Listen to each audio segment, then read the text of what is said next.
जय भीम, नमो बुद्धाय। माय माउली हिंदी समाचार में आपका स्वागत है और मैं हूं शेख इस्माइल। आज बेला मंडल केंद्र के बौद्ध विहार में एक सभा तैनात की गई। सभा का कारण बाबा साहेब अम्बेडकर ने स्थापना की थी भारतीय बौद्ध महासभा, उसी की मंडल लेवल बॉडी तैयार करने के लिए जिला केंद्र से पधारे। 1954 में स्थापना हुई भारतीय बौद्ध महासभा, इस संस्था के अध्यक्ष खुद बाबा साहेब थे और उनका कहना था कि बुद्ध का धर्म अपनाने के बाद उस धर्म का प्रचार और प्रसार करना चाहिए। उसी के तहत केंद्र की कमेटी स्टेट कमेटी बनाती है और स्टेट कमेटी जिला कमेटी को बनाती है और जिले की कमेटी मंडल लेवल कमेटी को बनाती है। बॉडी मध्ये किती लेवल मेंबर्स राहतात का?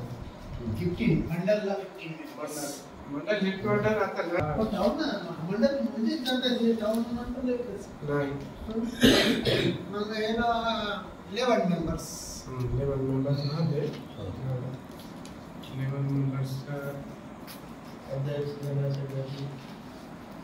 ह्याच्यामध्ये बघा तुम्ही बघले बुद्धिस्टला बी 2-2 लाख एक कॉन्स्टिट्युएन्सी मध्ये देऊन बुद्ध जयंती गव्हर्नमेंट सादर करावा हे आपला डिमांड आहे। तर हे सगळे चांगले चांगले डिमांड्स आपल्याला आहेत। आणि चौथा डिमांड जो आहे जो बाबासाहेबांचे रायटिंग्स अँड स्पीचेस, बाबासाहेबांचे व्हॉल्यूम्स आहेत तर बाबासाहेब लिहून गेलेले ते जो 18 या 19 आता 21 हे झाले व्हॉल्यूम्स आहेत। हे व्हॉल्यूम्स किती 22 व्हॉल्यूम्स जो आहे सरकार आपल्याला हिंदी मध्ये ट्रान्सलेट केलं पाहिजे, तेलुगू मध्ये ट्रान्सलेट केलं पाहिजे। आणि ते पुस्तक कोणाजवळ तरी आहे का व्हॉल्यूम्स? कोणाजवळच नाही। तर सरकार खूप ट्रान्सलेट करून हे आपल्याला 90% सबसिडीनं बौद्धांना दिलं पाहिजे, तरच आपल्याला घरोघरी कराय सर्व व्हॉल्यूम्स आपल्या घरी राहतात। आपण मरून जात आहोत 100 वर्षामध्ये, पण आपलं जो बाबासाहेबांचे जो पुस्तक राहते ते 1000 वर्ष आपल्या सोबत राहतात। आपलं हे एक चौथा डिमांड आहे आपलं। आणि तसेच जो बुद्ध विहार आपल्याला कन्स्ट्रक्शन करून देवावा, सँक्शन ऑफ बुद्ध विहार कुठं बुद्ध विहार पाहिजे म्हणून हे एक डिमांड भारतीय बौद्ध महासभा तर्फे करता आपण। आणि तसेच हे जो इथं आपले निर्मल जिल्ह्यामध्ये बंदपूर्ती म्हणून आहे 33,000 बुद्धिस्ट। अरे 33,000 बुद्धिस्ट फक्त ना फक्त आदिलाबाद जिल्ह्यामध्ये ऐकलं। आता तुम्ही बघा कोणतं गाव 35 to 40,000 ओट्स बुद्धिस्ट आहेत। काय आहे ओटा फक्त। मग हे सगळं कुठं गेलं? आणि कागजनगर मध्ये 50 बुद्धिस्ट म्हणजे 50।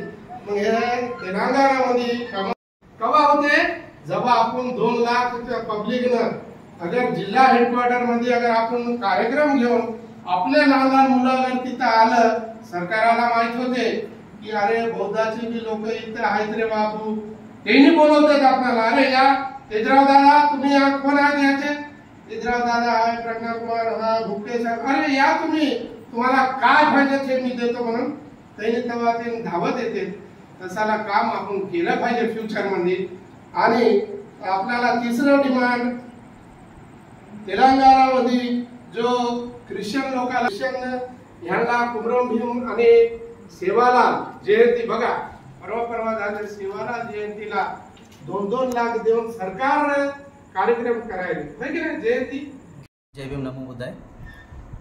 बाबासाहेब आंबेडकर यांनी स्थापना केलेली भारतीय बौद्ध महासभा 1954 मध्ये स्थापना केली। त्यानंतर त्या संस्थेचे अध्यक्ष स्वतः बाबासाहेब आंबेडकर होते आणि त्यांचं म्हणणं होतं की भगवान बुद्धाचा धम्म स्वीकारल्यानंतर त्या धम्माचा प्रचार आणि प्रसार करण्यासाठी स्वतः बाबासाहेब आंबेडकरांनी भारतीय बौद्ध महासभाची स्थापना केली। आणि त्या संस्थेमुळं धम्माचा प्रचार आणि प्रसार व्हावं, त्या प्रकारच सेंट्रल कमिटी जी असते ते स्टेट कमिटीला इन्व्हाइट करते आणि स्टेट कमिटी जी आहे ती जिल्हा कमिटी टाकतात आणि जिल्हा कमिटी जी आहे ते मंडल किंवा ग्रामपंचायत टाकतात। तर ह्याच माध्यमातून आम्ही आज बेला मंडल या ठिकाणी उपस्थित झालो आहे आणि ह्या ठिकाणी भारतीय बौद्ध महासभाची कमिटी टाकण्यात येईल आणि तसंच इथल्या लोकांना कमिटीबद्दल किंवा कार्याबद्दल आणि शिबिरबद्दल माहिती देण्यासाठी आम्ही आलो. भारतीय बौद्ध महासभाची सर्व कमिटी, या कमिटीमध्ये आमच्यासोबत स्टेट कमिटीचे जनरल सेक्रेटरी प्रज्ञासाहेब आहेत, आमचे जिल्हा अध्यक्ष आहेत आणि काही कार्यवर्गीय या ठिकाणी उपस्थित आहे. तरी मी धम्माचा प्रचार आणि प्रसार करण्यासाठी भारतीय बौद्ध महासभा सतत सोबत राहील हेच सांगण्यासाठी आम्ही इथं आलोय. जय भीम, जय बुद्ध, जय प्रबुद्ध.